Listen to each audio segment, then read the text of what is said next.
할렐루야. 말씀과 삶, 말씀교회 함께 하신 여러분 모두를 주님의 이름으로 사랑하고 축복합니다. 한국 교회가 사회로부터 많은 비난을 받고 있는 현실입니다. 이렇게 한국 교회가 사회로부터 비난을 받는 것은 너무 기독교적이 아니어서도 아닙니다. 그리고 너무 종교적이 아니어서도 아닙니다.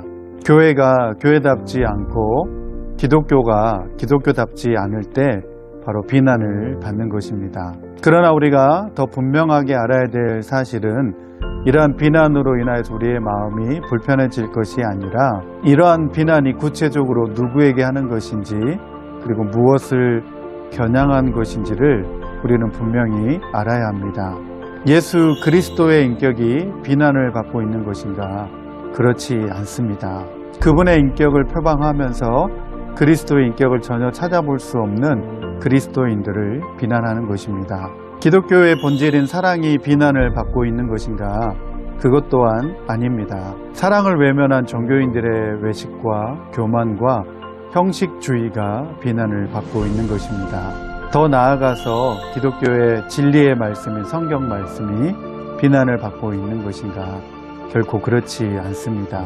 성경의 진리를 깨닫지 못하고 진리를 실천하지 못하는 교회의 잘못된 전통과 제도 그리고 교권이 비난을 받는 것입니다. 교회 당시에는 교회에서 애찬을 나누고 그 끝에 만찬을 함께 나누었는데 이때 필요한 음식들은 각자가 가지고 나왔습니다. 그러나 교회 안에는 음식을 가지고 올 만큼 형편이 안 되는 가난한 교인들도 많이 있었습니다. 그래서 부자들이 가지고 온 음식을 가난한 사람들과 함께 나누는 애찬을 한 다음에 성만찬에 참여하도록 했던 것입니다.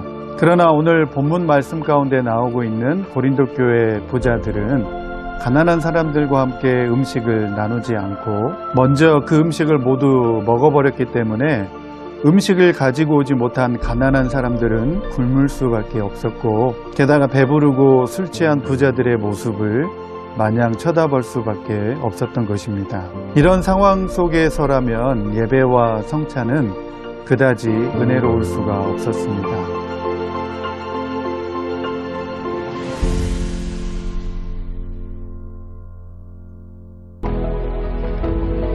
고린도전서 11장 17절에서 22절 말씀입니다. 다음에 지시하려는 일에 대해서는 나는 여러분을 칭찬할 수 없습니다. 그것은 여러분이 모여서 하는 일이 유익이 되기보다는 오히려 해가 되기 때문입니다. 첫째로, 여러분이 교회에 모일 때 여러분 가운데 분열이 있다는 말이 들리는데 그것이 어느 정도는 사실이라고 믿습니다. 하기야 여러분 가운데서 바르게 사는 사람들이 환히 드러나려면 여러분 가운데 파당도 있어야 할 것입니다. 그렇지만 여러분이 분열되어 있으니 여러분이 한 자리에 모여서 먹어도 그것은 주님의 만찬을 먹는 것이 아닙니다. 먹을 때에 사람마다 제가끔 자기 저녁을 먼저 먹으므로 어떤 사람은 배가 고프고 어떤 사람은 술에 취합니다. 여러분에게 먹고 마실 집이 없습니까? 그렇지 않으면 여러분이 하나님의 교회를 멸시하고 가난한 사람들을 부끄럽게 하려는 것입니까? 내가 여러분에게 무슨 말을 해야 하겠습니까? 여러분을 칭찬해야 하겠습니까? 이 점에서는 칭찬할 수 없습니다.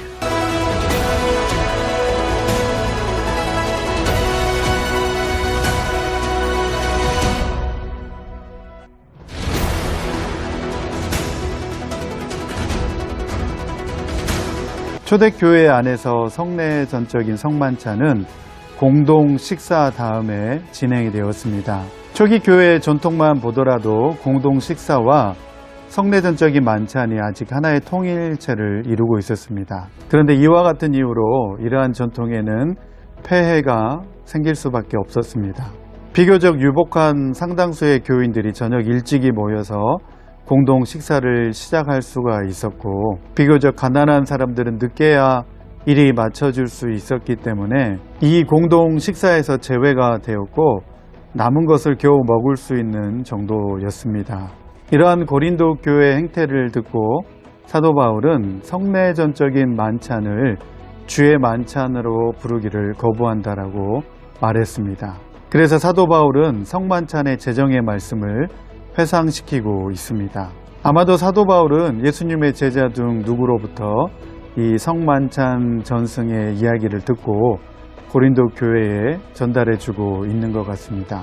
죽음에서 사람들을 위해서 자기 몸을 내어주신 그리스도가 성만찬에서 분배되어지는 떡 안에 현재에 계신다라고 말하고 있습니다. 성만찬에서 포도주를 담은 잔은 하나님의 새 구원 질서에서 누릴 몫을 나누어 주는 것을 의미합니다. 다시 말해서 예수의 죽으심을 구원의 사건으로 선포하는 것이 예수께서 영광으로 재림하실 때까지 이 성만찬 가운데 들어있는 것입니다. 특별히 사도 바울은 합당하지 않게 성만찬의 구원의 선물을 먹고 마시는 사람에 대해서 서술하고 있는데, 사랑을 베풀지 않고 식사를 함으로써 그 식사의 의미를 정반대로 왜곡시키는 사람들이라고 정의하고 있습니다.